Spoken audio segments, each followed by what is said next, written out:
My name is Tejas Allada, And I'm Reagan Graeme. and today we will be pitching Micron. So, Micron is a memory and storage technology company that sells a wide range of memories and flash memories that include NAND, DRAM, NOR, SSD, and HBM. And these memories are incredibly important to the production of semiconductors. Additionally, Micron is heavily involved in AI applications such as AI chips, data centers, and they are one of the biggest innovators in their industry, which is why they invest a lot into R&D. In terms of manufacturing, Micron is also one of the best to do it in their industry. They operate across the globe, but more importantly, they are one of the best in terms of energy efficiency, but also resource production.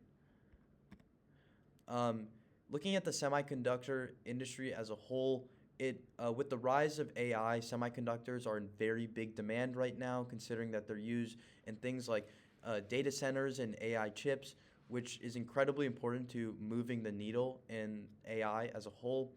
The industry projects a 15.4% compound annual growth rate through 2032.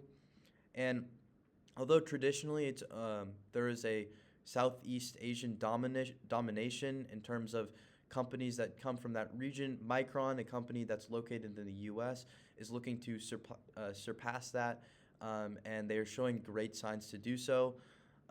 And the CHIPS Acts and the tariffs could help do this because of their because of them subsidizing bringing production back to the U.S. Looking at our investment thesis, we believe that the industry is one that will grow a ton.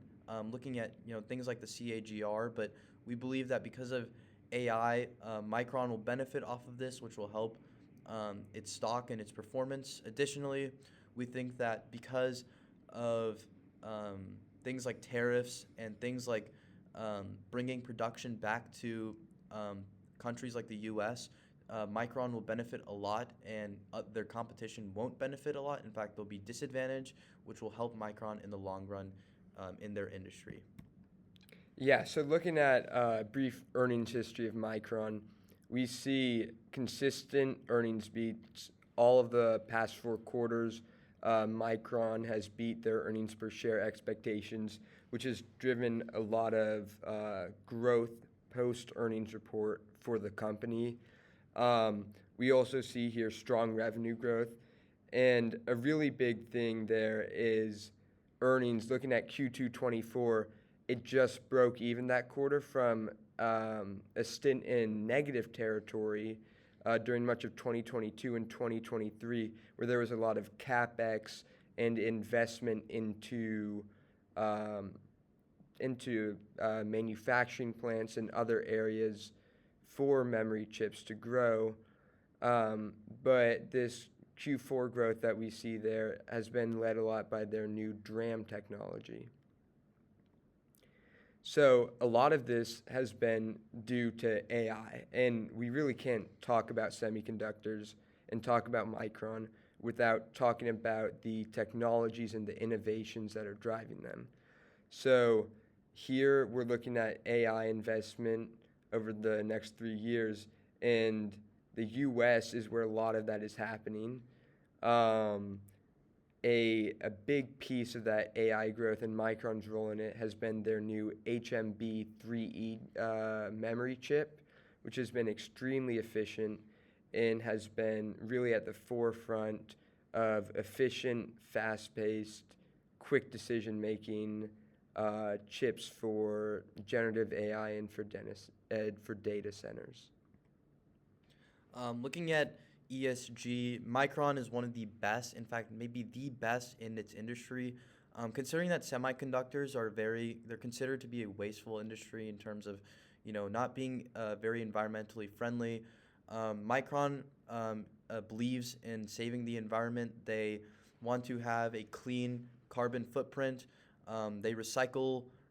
They have great water restoration rates, and they're very energy efficient. Looking at the social aspect, Micron is a very inclusive company. They believe in DEI, and they're one of the best to do it in the semiconductor industry. They're also a very charitable company, and they honestly do great things for society which go pretty unnoticed. And lastly, looking at governance, Micron follows the SASB guidelines and the SCG guidelines, and they are very ethical, and they make sure that their sourcing and their supplying is correct. Looking at tariffs, this is a very important thing when looking at semiconductors specifically, because um, tariffs benefit the domestic producer, and Micron has sort of embraced this. They were founded in the U.S. and they want to stay in the U.S.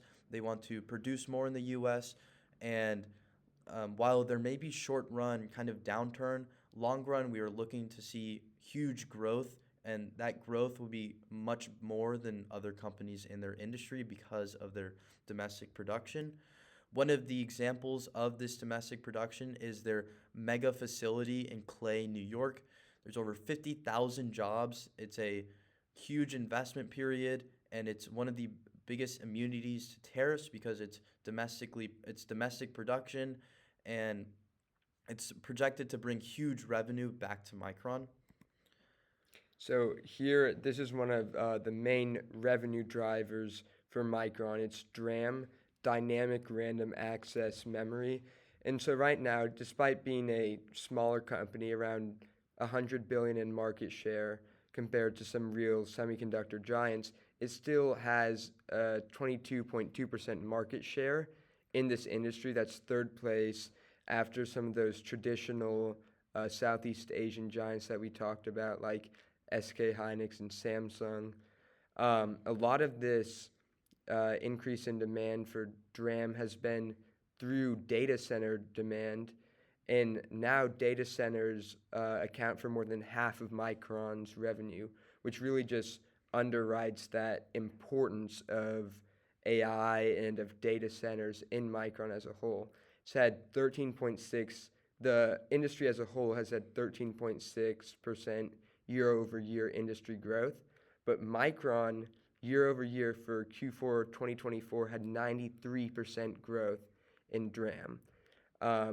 And to counteract that, there was a Taiwanese decrease in market share, which really shows just that the U.S. is starting to take more market share in DRAM and other technologies. So here's an example of one of their newest DRAM chips. It's the HBM3E chip. It comes with stacks of 8 or 12 memory chips there, like you can see in the picture, and provides 1.2 terabytes a second in bandwidth, which is unheard of for memory chips. And it does that while having 30% lower power consumption, which really speaks to the emphasis Micron puts on environmental friendliness, and just with how much energy AI uses, Micron's really combating that. It's a 2.5 times improvement in performance per watt, and it's built for those really tough computational AI problems that will be more and more in use as AI itself becomes more and more in use. They're already sold out through 2025, and HBM as a whole, those types of chips, are projected to have a total addressable market of $100 billion by 2030. Another one of their biggest revenue earners is NAND, which is another form of flash memory. And I guess the idea of having such a diverse range of chips just shows Micron's strength, which is the fact that they're able to sell so many different types of memory and be successful in each and every one. And that is a very important asset that can lead to more growth. NAND accounted for over 43% of all revenue in 2024 of quarter four. It's and the latest versions of NAND, the TLC NAND, competed at the highest speeds, and it led the entire industry. And it's also very critical for data centers. So as Reagan said, data centers and the importance of AI will only skyrocket from here, and NAND is a very critical component of that.